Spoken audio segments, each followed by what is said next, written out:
నమస్తే, welcome to Maneru news bulletin లో ముందుగా హెడ్లైన్స్ చూద్దాం. ధరణి దరిద్రాన్ని పోగొట్టేదే భూభారతి, గ్రామాల్లో విస్తృతంగా అవగాహన సదస్సులు. ఈజీ మనీ కోసం చోరీలు, కరీంనగర్ లో 2 దొంగల అరెస్ట్. సుల్తానాబాద్ లో బంద్, ఉగ్రవాద చర్యలపై ఆందోళన. రాజ్య యువ వికాస్ అధికారుల నిర్లక్ష్యం, దరఖాస్తుదారుల పడిగాపులు. Welcome back to news.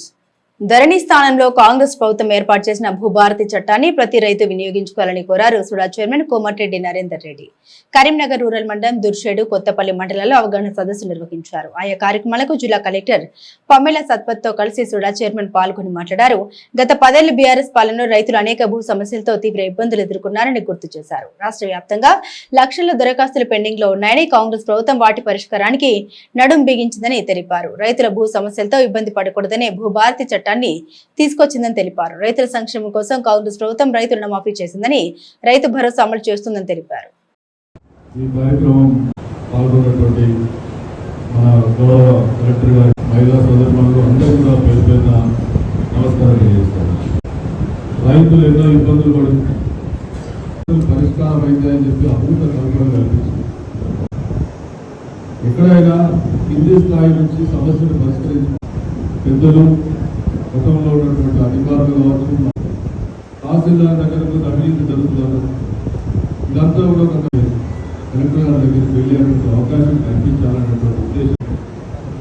ఎందుకు తక్కువని అడిగితే దానికి పరిష్కారం లేదు. మరి వాళ్ళ ఖాతాలో వేసుకున్నటువంటి దౌర్భాగ్యం రాబోయే రోజుల్లో రైతుకు ఎటువంటి అన్యాయం. ఈ కార్యక్రమం రాష్ట్ర ప్రభుత్వం ప్రతిష్టాత్మకంగా ప్రజల యొక్క, రైతుల యొక్క ఇబ్బందులు తొలగించడానికి ఈ చట్టం తీసుకెళ్తున్న సందర్భంగా అవగాహన సదస్సు ఏర్పాటు చేసినటువంటి కొత్తపల్లి మండల తహసీల్దార్ గారికి, ఈ కార్యక్రమంలో ముఖ్య అతిథిగా పాల్గొన్నటువంటి మన గౌరవ కలెక్టర్ గారికి, ఎండిఓ గారికి, తుమ్మల శ్రీనివాస్ గారికి, వేసుకున్నటువంటి ఇతర అధికారులకు, అదేవిధంగా కాంగ్రెస్ పార్టీ నాయకులు, పెద్దలు, రైతు సోదరులు, మహిళా సోదరులు అందరూ కూడా పేరు పేరున నమస్కారం తెలియజేస్తారు. ముఖ్యంగా గత 10 సంవత్సరాలు రైతులు ఎన్నో ఇబ్బందులు పడుతున్నారు.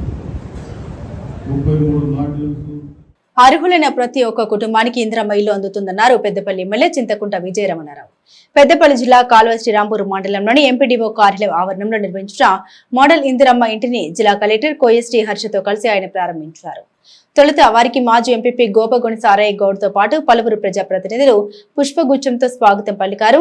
5 లక్షల నిధులతో మోడల్ హౌస్ నిర్మాణాన్ని చేపట్టిన మాజీ ఎంపీపీ గోపగొని సారయ్య గౌడ్ ను కలెక్టర్ ఎమ్మెల్యే అభినందించి శాల్వాతో సన్మానించారు. ఈ కార్యక్రమంలో వ్యవసాయ market chairman Ramidi Tirupati Reddy, single window chairman Chaduvu Ramachandrareddy, RDO B Gangaiah, project director housing Rajeshwar, tahsildar Jagadishwararao, MPDO Purnachandrarao, ప్రజాప్రతినిధులు, సంబంధిత అధికారులు పాల్గొన్నారు. మండల కేంద్రంలో ఇందిరమ్మ మోడల్ హౌస్ నిర్మాణం చేయడం జరిగింది. సోదరుడు సారయ్య గౌడ్ గారు మరి 5 లక్షల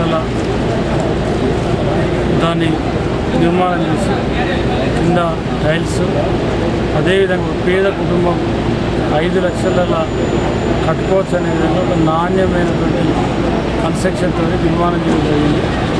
దాన్ని నేను ఇవాళ జిల్లా కలెక్టర్ కలిసి ప్రారంభించడం జరిగింది. రేపు భవిష్యత్తులో కూడా రాబోయే రోజుల్లో ఎక్కడన్నా ఎవరన్నా ఇల్లు కట్టుకోలేకుండా ఉంది, ఎవరైతే నిరుపేదలు ఉన్నారో వాళ్లకు మోడల్ హౌస్ ఆదర్శంగా తీసుకొని మరి వాళ్ళకు కూడా కట్టించేటువంటి ప్రయత్నం చేయాలని చెప్పి ఇవాళ దాని నిర్మాణం చేపట్టడం జరిగింది. అది చాలా బాగుందని చెప్పి కూడా కలెక్టర్ గారు కూడా హర్షం వ్యక్తం చేయడం జరిగింది. ఉమ్మడి కరీంనగర్ జిల్లాలోనే ఎక్కడ కూడా ఇప్పటివరకు జరగలేదు, దాన్ని చేయడం జరిగింది. లబ్ధిదారులకు సీఎం రిలీఫ్ ఫండ్ చెక్కులు పంపిణీ చేశారు. కరీంనగర్ ఎమ్మెల్యే గంగుల కమలాకర్ నగరంలోని ఎమ్మెల్యే ఆఫీసులో ఆయన చెక్కులు అందించారు. 81 మంది లబ్ధిదారులకు సుమారు 21,73,500 రూపాయల విలువ గల చెక్కులను పంపిణీ చేశారు. ఈ సందర్భంగా ఆయన మాట్లాడారు. సీఎం రిలీఫ్ ఫండ్ డబ్బులను అవసరాల కోసం సద్వినియోగం చేసుకోవాలని సూచించారు. కరీంనగర్ జిల్లాలో వేర్వేరు ప్రాంతాల్లో చోరీలకు పాల్పడుతూ తప్పించుకు తిరుగుతున్న ఇద్దరు దొంగల్ని పట్టుకున్నారు పోలీసులు. వారి వద్ద నుండి బంగారు ఆభరణాలు, నగదు స్వాధీనం చేసుకున్నారు పోలీసులు. కరీంనగర్ పోలీస్ కమిషనరేట్ లో మీడియాకు వివరాలు వెల్లడించారు సిపి గౌసలం. ఆయా కేసులను ఛేదించిన పోలీసు అధికారులను అభినందించారు సిపి. కరీంనగర్ లో వేర్వేరు ప్రాంతాల్లో చోరీలకు పాల్పడ్డ ఇద్దరు నిందితుల్ని పట్టుకున్నారు పోలీసులు. వారి వద్ద నుండి 250 గ్రాముల బంగారు ఆభరణాలు, 10 లక్షల నగదును స్వాధీనం చేసుకున్నారు. కరీంనగర్ పోలీస్ కమిషనరేట్ లో మీడియాకు వివరాలు వెల్లడించారు సిపి గౌసలం. మేడ్చల్ జిల్లా అల్వాల్ పంచవట నగర్ కు చెందిన కంది సంపత్ ప్రస్తుతం చుగురుమామిడి మండలం నవాపేటలో నివాసం ఉంటున్నాడు. కొన్నేళ్లుగా అతని చోరీలకు పాల్పడుతున్నాడు. ఇటీవల కరీంనగర్ బస్టాండ్ లో చోరీలకు పాల్పడగా బాధితుల ఫిర్యాదు మేరకు కేసు నమోదు చేసి దర్యాప్తు చేపట్టారు పోలీసులు. కీలక సమాచారం మేరకు నిందితుడిని పట్టుకుని అతని వద్ద నుండి 10 లక్షల నగదు, 150 గ్రాముల బంగారు ఆభరణాలు స్వాధీనం చేసుకున్నారు. దీంట్లో మెయిన్ 2 offenders పట్టుకున్నాం. First person is Kandi Sampath Reddy, is native of Alwal Medchal district, and second person is Sura Ravi, ఇతను నేటివ్ ఆఫ్ నర్సంపేట్ వరంగల్, కానీ ఆపరేషనల్ ఇక్కడ కరీంనగర్ టౌన్లో చేస్తున్నారు. సో మెయిన్గా బస్ డిపోలు ప్యాసింజర్స్కి టార్గెట్ చేస్తారు. whenever this unattended bags are there or whenever passengers are not alert, అది bags open చేసి check చేసుకొని దీంట్లో ఏమైనా అవైలబుల్ మెటీరియల్ ఉంటే దొంగతనం చేసి పాడిపోతారు. వరంగల్ జిల్లా నర్సంపేటకు చెందిన సూరా రవి అనే మరో వ్యక్తిని పట్టుకున్నారు పోలీసులు. సూరా రవి తండ్రి చిన్నతనంలోనే మృతి చెందడంతో తల్లి కూలి పని చేస్తోంది. వీరు కరీంనగర్ మానేరు డ్యాం సమీపంలో నివాసం ఉంటున్నారు. ఇతనిపై మొత్తం 9 కేసులు నమోదయ్యాయి. నగరంలోని సప్తగిరి కాలనీలో ఓ ఇంట్లో చోరీకి పాల్పడి 100 గ్రాముల బంగారం చోరీ చేశాడు. అతని వద్ద నుండి 100 గ్రాముల బంగారం రికవరీ చేశారు. 2 కేసులను ఛేదించిన పోలీసులకు కమిషనర్ నగదు రివార్డు అందించి అభినందించారు. ఈ సమావేశంలో నగర ఏసీపీ వెంకటస్వామి, ఇన్స్పెక్టర్లు కోటేష్ రోజన్ రెడ్డి, ఎస్ఐలు భాస్కర్ రెడ్డి, రాజన్న, తిరుపతి ఉన్నారు. సో దీనికోసం ఈ అన్ని precautions first when you are travelling in bus depot and buses what precautions to be taken. Second importance of CCTV. Third importance of reporting of offence. మన బస్ స్టాండ్ లో we have special outpost, police outpost there, and then on that dining system you can have installed you can have CCTV installed in the houses. And lastly, summer season lo because of opening your doors during night times and keep putting it unattended, దీని వల్ల కూడా జరుగుతుంది. ధర్మాలు వంచినంత మాత్రాన లాభం లేదని, వాటిని ఆచరించినప్పుడు మాత్రమే ధర్మ సంస్థాపనం సాకారం అవుతుందని తోగుట పీఠాధిపతి శ్రీ మాధవానంద సరస్వతి స్వామి అన్నారు. కరీంనగర్ శ్రీ గణేశ శారదా శంకర్ ఆలయంలో 3 రోజుల కార్యక్రమాల్లో వారు పాల్గొని సందేశం ఇచ్చారు. దేవాలయాల్లో దేవతలను పూజించే మనం ప్రత్యక్ష దేవతలైన తల్లిదండ్రుల్ని విస్మరించడం సరికాదన్నారు. తల్లిదండ్రులతో పాటు తోడబుట్టిన వారందరితో ప్రేమపూర్వకంగా మెదడడం ప్రతి ఒక్కరూ అలవర్చుకోవాలని అభిప్రాయపడ్డారు. నగరంలోని గాయత్రి నగర్ గణేశ శారదా శంకర్ ఆలయంలో అఖిల బ్రాహ్మణ సేవా సంఘం ఆధ్వర్యంలో మహారుద్ర శ్రీ సూక్త లక్ష పుష్పార్చన కార్యక్రమం నిర్వహించారు. తోగుట పీఠాధిపతి శ్రీ మాధవానంద సరస్వతి స్వామి పర్యవేక్షణలో నిర్వహిస్తున్నారు. సుమారు 50 మందికి పైగా వేద పండితులు వివిధ పూజాది కార్యక్రమాలు చేపట్టారు. ఉదయం 8 గంటల నుండి నమ్మక చమ్మక సహిత రుద్ర పారాయణాలతో పాటు శ్రీ సూక్త పారాయణం చేశారు. ఈ కార్యక్రమంలో పాల్గొన్న మహిళలు శ్రీ మాత్రే నమ్మ జపాన్ని కొనసాగించారు. ఈ సందర్భంగా శారద అమ్మవారిని వివిధ పుష్పాలతో అందంగా అలంకరించారు.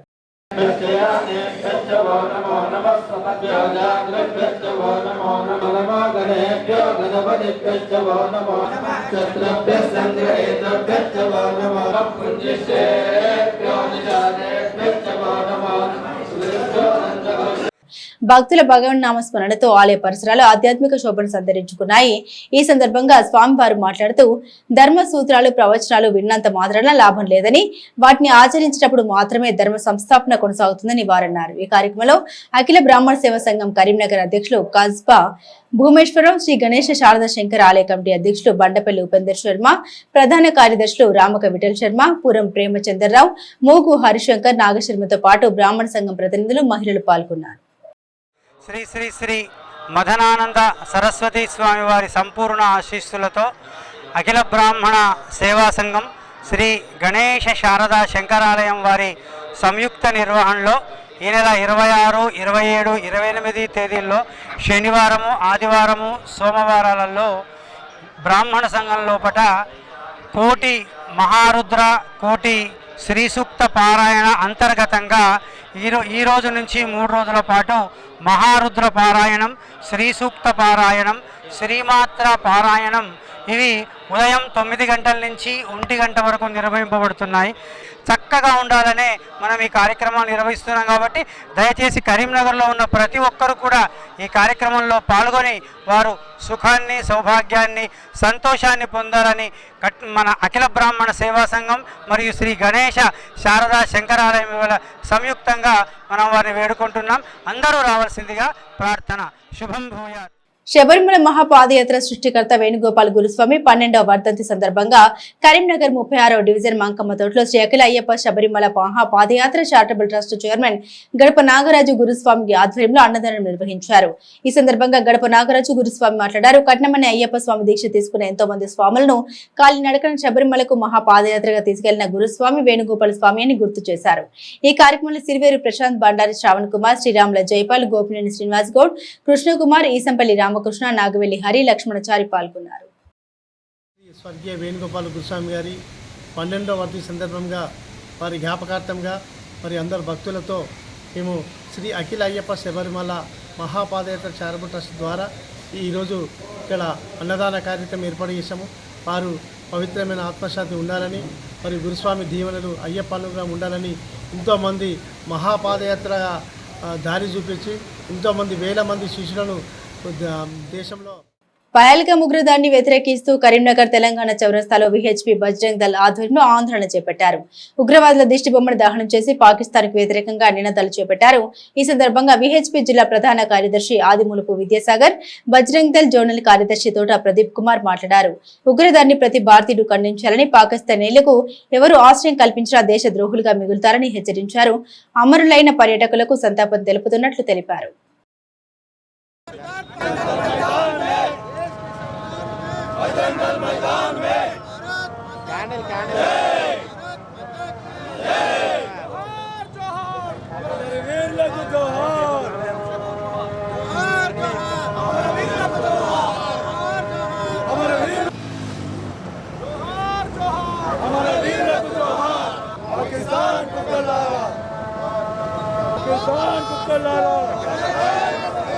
మనకి ఇక్కడ కార్యక్రమం అవుతుందో జమ్మూ కాశ్మీర్ పహల్గామ జరిగినటువంటి దానికి నిరసనగా ఇక్కడ ఉన్నటువంటి చనిపోయిన వాళ్ళకు శ్రద్ధాంజలి ఘటిస్తున్నాం. మనమేమో కులవారిగా కులం మాదిరిగా ఎక్కడ వాళ్ళు అక్కడ వెళ్ళిపోతున్నాం. వాళ్ళేమో ముస్లిమ్స్ అని మాత్రమే చేస్తున్నారు. నిన్న జరిగినటువంటి సంఘటన ఏతుందో మీరు ఫలానా వాళ్ళ, మీరు ఎవరు ఫలానా కులం అడగలే, వాళ్ళు హిందువులను మాత్రమే చంపినరు. హిందువులలో కూడా ఆ చలనం రావాలి. దాని కొరకు మాత్రమే మనం విశ్వ హిందూ పరిషత్ కార్యక్రమం చేస్తుంది. విశ్వ హిందూ పరిషత్ బజరంగ్ దళ్ వాళ్ళు ఎక్కడ ఏ కార్యక్రమం హిందువులకు వ్యతిరేకంగా ఎక్కడ జరిగినప్పటికీ మేము ముందుంటాం. దానికి అనుకూలంగా మిగతా హిందూ శక్తులు, హిందువులు ఉన్నటువంటి అందరూ కూడా మాకు అందరూ మద్దతు ప్రకటిస్తే మనందరూ కూడా అన్ని కార్యక్రమాలు నిర్వహిస్తాం. జై శ్రీరామ్. పహల్గామ ఉగ్రదాడిలో మరణించిన హిందూ బంధువులకు, దాంతోపాటు ఈ గాఢనకు పాల్పడిన ఉగ్రవాదుల యొక్క దిష్టిబొమ్మ దగ్ధనం చేయడం జరిగింది. ఉగ్రవాదానికి మతం లేదంటూ మేధావుల ముసుగులో కొన్ని రాజకీయ పార్టీలు కుహన మేధావులు మాట్లాడుతున్నారు. ఆ ఉగ్రదాడి జరిపినప్పుడు అక్కడ ఉన్నటువంటి హిందువులను చంపే ముందు వాళ్ళు ఐడి కార్డులు చెక్ చేసి, అదేవిధంగా వాళ్ళు పాయింట్లు విప్పి కల్మా చదివితే మేము వదిలిపెడతామని హెచ్చరికలు జారీ చేసి ఆ యొక్క హిందూ బంధువులను చంపడం జరిగింది. విశ్వ హిందూ పరిషత్ బజరంగ్ దళ్ వారిని డిమాండ్ చేస్తుంది, ప్రశ్నిస్తుంది. ఈ యొక్క సంఘటన ద్వారా రాజకీయ పార్టీలు అన్నీ హిందూ సమాజం కోసం పనిచేస్తాను. మీకు రాబోయే రోజులలో మీకు భవిష్యత్తు ఉంటుంది, లేకపోతే విశ్వ హిందూ పరిషత్ బజరంగ్ దళ్ ఎప్పటికైనా అడ్డుకుంటుందని హెచ్చరిస్తుంది. కాశ్మీర్లోని పహల్గామ్ లో జరిగిన ఉగ్రవాద దాడిని ఖండిస్తూ దాడిలో ప్రాణాలు కోల్పోయిన వారి ఆత్మకు శాంతి చేకూరాలని కరీంనగర్ లో క్యాండిల్ ర్యాలీ నిర్వహించారు. నగరంలోని ఐలమ్మ చౌక్ వద్ద తెలంగాణ రజక సంఘం జిల్లా అధ్యక్షుడు పూసల శ్రీకాంత్ ఆధ్వర్యంలో క్యాండిల్ ర్యాలీ చేపట్టి అమరులకు నివాళులర్పించారు. అమరులకు జోహార్లు, ఉగ్రవాదం నశించాలి అంటూ నినాదాలు చేశారు. ఈ కార్యక్రమంలో రజక సంఘం జిల్లా అధ్యక్షుడు పూసల శ్రీకాంత్, నాయకులు కొల్లూరి కుమార్, కాల్వ మధుబాబు, రాచకొండ కొమరియా, జంగాలపల్లి శేఖర్, చాట్ల తిరుపతి, కొత్తకొండ శ్రీనివాస్, భూత్కూరి శివకృష్ణ, వెదిర వెంకటేష్, రవి, ఉమ్మడి జిల్లా అధ్యక్షులు నాయ బ్రాహ్మణ సంఘం నాయకుడు జంపాల నర్సయ్య, పొన్నెల శంకర్, కాల్వ పరశురాములు, పచ్చమట్ల లింగమూర్తి, కల్లపల్లి శ్రీకాంత్, నేరెళ్ల రాజు, శ్రీనివాస్ ఉన్నారు. ఈ దేశంలో ఉగ్రవాదం మరి అంతమొందించాలని చెప్పి చెప్తున్నప్పటికీ ఇలా జమ్మూ కాశ్మీర్లో ఉగ్రవాదులు చేసినటువంటి కుట్రలో ఈ యొక్క భారత్ అంతమొందించాలనే కుట్రలో భాగంగానే ఈరోజు కాశ్మీర్లో జరిగిన దాడిని తీవ్రంగా ఖండిస్తున్నాం. అందరం సంఘటనగా ఉండి అందరం పోరాడాలని, ఈ ఉగ్రవాదం నశించే విధంగా మనం ముందుకు సాగాలి. మన దేశ చరిత్రలో కూడా ఇలాంటి హింసపైన సంఘటన ఎప్పుడు జరగలేదు. 28 మంది ప్రాణాలు పోవడం అంటే మామూలు విషయం కాదు. వాళ్ళ పిల్లల ముందు, వాళ్ళ భార్యల ముందు వాళ్ళ ప్రాణాలు పోతుంటే వాళ్ళు చాలా రోదనలకు గురయ్యారు. ఇలాంటి సంఘటనలు పునరావృతం కాకుండా దేశంలో కానీ రాష్ట్రంలో కానీ మన కట్టుదిట్టమైన భద్రత ఉండాలి. ఆ భద్రత కట్టుబడి ఉన్నప్పుడే మన దేశం క్షేమంగా ఉంటుంది. మనం అమలు చేసే విధంగా మనకు భారతదేశంలో మన రోడ్లు రావాలి. అలాంటి శిక్షలు ఉన్నప్పుడే మనం భయపడతారు. అలా అంటే ఇప్పుడు ఎక్కడ కూడా మన తెలంగాణలో కానీ ఆంధ్రలో కానీ ఎక్కడ జరిగినా అందరం ఖండించాలి. హిందువులందరం ఏకతాటిపై వచ్చి మనం ఖండించినప్పుడే మన ఐక్యత మనకు తెలుస్తుంది. జమ్మూ కాశ్మీర్ పహల్గాంలో జరిగిన ఉగ్రదాడిని నిరసనగా పెద్దపల్లి జిల్లా సుల్తానాబాద్ పట్టణంలో బంద్ పాటించారు. బీజేపీ నాయకులు బంద్కు పూర్తి మద్దతు ప్రకటించగా వాణిజ్య వర్తక చిరు వ్యాపారులు స్వచ్ఛందంగా బంద్లో పాల్గొన్నారు. సుల్తానాబాద్ పట్టణ బీజేపీ అధ్యక్షులు కూకట్ల నాగరాజు మీడియాతో మాట్లాడుతూ ఉగ్రమూకల కాల్పులో దాదాపు 26 మంది మృతి చెందారని, ఇందుకు నిరసనగా శనివారం బంద్కు పిలుపునిచ్చినట్లు తెలిపారు.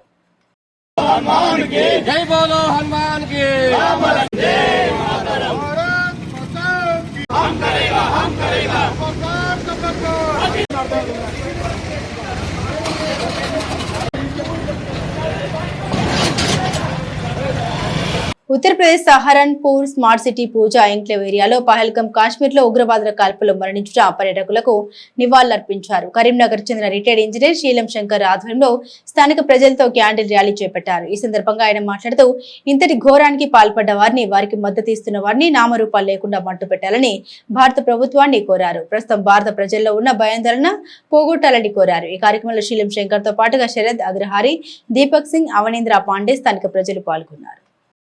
అధికారుల నిర్లక్ష్యం వల్ల రాజీవ్ వికాస్ దరఖాస్తుదారులు ఇబ్బందులు ఎదుర్కొంటున్నారు. దరఖాస్తుల పరిశీలన పేరుతో ముప్పు తిప్పలు పెడుతున్నారు. సర్టిఫికెట్ల పరిశీలనకు వచ్చిన దరఖాస్తుదారులు 8 నుండి 10 గంటల వరకు వేచి చూడాల్సి వస్తుంది. కరీంనగర్ కళా భారతిలో దరఖాస్తుల పరిశీలనలో సిబ్బంది నిర్లక్ష్యం వహించడం వల్ల గంటల తరబడి వేచి చూడాల్సి వస్తుందని పలువురు దరఖాస్తుదారులు ఆందోళన వ్యక్తం చేస్తున్నారు. తెలంగాణ కాంగ్రెస్ ప్రభుత్వం రాజీవ్ వికాస్ పథకాన్ని ప్రతిష్టాత్మకంగా అమలు చేస్తున్న విషయం తెలిసిందే. ఇప్పటికే దరఖాస్తుల స్వీకరణ పూర్తి చేయగా సర్టిఫికెట్ పరిశీలన కొనసాగుతుంది. ఇందులో భాగంగా కరీంనగర్ కళాభారతిలో ఆయా కార్పొరేషన్లోని దరఖాస్తుదారుల సర్టిఫికెట్ పరిశీలన కొనసాగుతుంది. కరీంనగర్ జిల్లాలో బీసీ కార్పొరేషన్ ద్వారానే 38,853 దరఖాస్తులు రాగా నగరంలో భారీగా దరఖాస్తులు వచ్చాయి. కళాభారతిలో దరఖాస్తుదారుల సర్టిఫికెట్లు పరిశీలిస్తున్నారు. 6 కౌంటర్ల ద్వారా రోజుకు 1700 మందికి సంబంధించిన సర్టిఫికెట్లు పరిశీలించాల్సి ఉండగా సిబ్బంది నిర్లక్ష్యం కారణంగా గంటల తరబడి ఇప్పటికప్పుడు గాయాల్సి వస్తుంది. మార్నింగ్ 9:30కి ఇక్కడికి రావడం జరిగింది. ఇక్కడ కౌంటర్లు అనేది కరీంనగర్ ఒక 3 కౌంటర్లు ఇచ్చిన పబ్లిక్ అంతా చాలా పరేషాన్ అవుతున్నారు. 1600-1700 మంది ఒకటే రోజు కావడం వల్ల చాలా ఇబ్బంది అవుతుంది. ఎవరు చెప్పినా వినడం లేదు. అప్లికేషన్లు అన్నీ కింద మీద అవుతుంది. ఎంత చెప్పినా ఎవరు అర్థం చేసుకోవడం లేదు. అది కాకుండా ఇంకొక 2 కౌంటర్లు ఎక్స్ట్రా చేసినా కానీ జనాలకి ఇంత ఇబ్బంది కాదని. నగరంలోని కళాభారతికి ఉదయం వచ్చిన దరఖాస్తుదారులు సాయంత్రం వరకు వేచి చూడాల్సి వస్తుందని పలువురు ఆవేదన వ్యక్తం చేశారు. బీసీ కార్పొరేషన్ మున్సిపల్ అధికారుల నిర్లక్ష్యం వల్ల తాము ఇక్కడ అనేక ఇబ్బందులు పడుతున్నామని, కనీస సదుపాయాలు కూడా లేవని పలువురు ఆందోళన వ్యక్తం చేశారు. జిల్లా కలెక్టర్ ఇతర ఉన్నత అధికారులు పర్యవేక్షించి ఇబ్బందులు తలెత్తకుండా చర్యలు తీసుకోవాలని బాధితులు కోరుతున్నారు. సర్టిఫికెట్స్ వెరిఫికేషన్ విషయం లోపల అందరికీ ఫోన్లు చేసి రప్పించారు. ఫోన్లు చేసి వచ్చినటువంటి వాళ్ళే రావాలని చెప్పి ప్రత్యేకంగా చెప్పడం జరిగింది. ఫోన్లు చేయనటువంటి వాళ్ళు కూడా వచ్చిర్రు. అట్లా రావడం వల్ల చాలా ప్రజలకు అసౌకర్యం ఏర్పడ్డది. చాలా ఇబ్బంది అవుతుంది. పొద్దుటి నుండి అన్నం తినక టిఫిన్ చేసి వచ్చిండ్రు. ఎవరు కూడా మధ్యాహ్నం లంచ్ కూడా ఎటు కూడా వెళ్ళలేదు. నేను కమిషనర్ గారికి మేడంతో మాట్లాడడం జరిగింది. మేడం, ఇక్కడ లేట్ అయ్యేటట్టు ఉంది, ఖచ్చితంగా మీరు వాటర్ సౌకర్యం ఏర్పాటు చేయండి. మన కాంగ్రెస్ గవర్నమెంట్ పెట్టినటువంటిది ఏదైతే ఉందో ఇది ప్రజలకు చాలా సౌకర్యవంతంగా అన్ని వర్గాల వాళ్ళకు SC BC minority and OBC వాళ్ళకు కూడా ఇలాంటి సౌకర్యం ఏర్పాటు చేయడం జరిగింది. కాబట్టి దీనికి మేము కాంగ్రెస్ గవర్నమెంట్కు మేము కృతజ్ఞతలు తెలియపడుతూ జై భీమ్ జై భారత్. తమది మహిళా సంక్షేమ ప్రభుత్వం అని ఇందిరమ్మ ఇండ్ల మంజూరులో అక్రమాలు జరిగితే సహించేది లేదన్నారు పెద్దపల్లి ఎమ్మెల్యే చింతకుంట విజయ రమణారావు. పెద్దపల్లి జిల్లా సుల్తానాబాద్ మున్సిపాలిటీలో 60 లక్షలతో కొనుగోలు చేసిన ట్రాక్టర్ ట్రాలీలను, అలాగే మెప్మా ఆధ్వర్యంలో మహిళా సంఘానికి అందించిన ఆటోను ఆయన ప్రారంభించారు. అనంతరం మెప్మా ఆధ్వర్యంలో మహిళా సంఘాల సభ్యులతో ఏర్పాటు చేసిన స్కూల్ డ్రెస్ మేకింగ్ సెంటర్ ను గౌరవ ఎమ్మెల్యే ప్రారంభించారు. ఈ కార్యక్రమంలో జిల్లా గ్రంథాలయ సంస్థ chairman Annaiah Goud, AMC chairman Prakash Rao, single window chairman Srinivas, Sultanabad municipal commissioner, Congress party నాయకులు గాజుల రాజమల్లు, సాయి రాయల్ మహేందర్, దామోదర్ రావు, అభయగౌడ్, బిరుదు కృష్ణ, చిలుక సతీష్ పాల్గొన్నారు. కూడా కట్టుకోలేనటువంటి పరిస్థితి ఉంది. దానికి ఇక్కడున్న ఏపీఎం గారు ఇవాళ మన ప్రభుత్వం రేవంత్ రెడ్డి గారి నాయకత్వంలో 25 రూపాయలు పెంచి ఒక్క డ్రెస్కు 75 రూపాయలు ఇచ్చే విధంగా చేయడమే కాకుండా మన నియోజకవర్గం ప్రారంభించుకున్నాం. 42 మంది మహిళా సోదరి మనులు ట్రైనింగ్ తీసుకుంటే, కుట్టు మిషన్ ట్రైనింగ్ తీసుకుంటే ఇవాళ 30 మందితోని ఇక్కడ ఈ కార్యక్రమాన్ని మనం ప్రారంభించుకోవడం జరిగింది. అంటే మహిళలకు సంబంధించి, మహిళా సంఘాలకు సంబంధించి మరి ఇంతకుముందు ఇక్కడ ఒక ఆటోను కూడా మనం శ్రీనిధి కింద ఆటోను కూడా మనం ప్రారంభించుకోవడం జరిగింది. మరి వాటితో పాటు సుల్తానాబాద్ మున్సిపల్ సంబంధించి ట్రాక్టర్స్, ట్రాలీ ఆటోలను కూడా ప్రజల అవసరాల నిమిత్తం మరి వాటిని కూడా దాదాపు 40 లక్షలతోని 4 ఆటోలు, 22 లక్షలతోని 2 ట్రాక్టర్లు, అంటే దాదాపు 62 లక్షలతోని. బులెటిన్ ముగించే ముందు హెడ్లైన్స్ మరోసారి. ధరణి దరిద్రాన్ని పోగొట్టేదే భూభారతి, గ్రామాల్లో విస్తృతంగా అవగాహన సదస్సులు. ఈజీ మనీ కోసం చోరీలు, కరీంనగర్లో 2 దొంగల అరెస్ట్. సుల్తానాబాద్ లో బంద్, ఉగ్రవాద చర్యలపై ఆందోళన. రాజ్య యువ వికాస్ అధికారుల నిర్లక్ష్యం, దరఖాస్తుదారుల పడిగాపులు. ఇవి బులెటిన్ అప్డేట్స్. మరిన్ని అప్డేట్స్ కోసం చూస్తూనే ఉండండి మానేరు న్యూస్.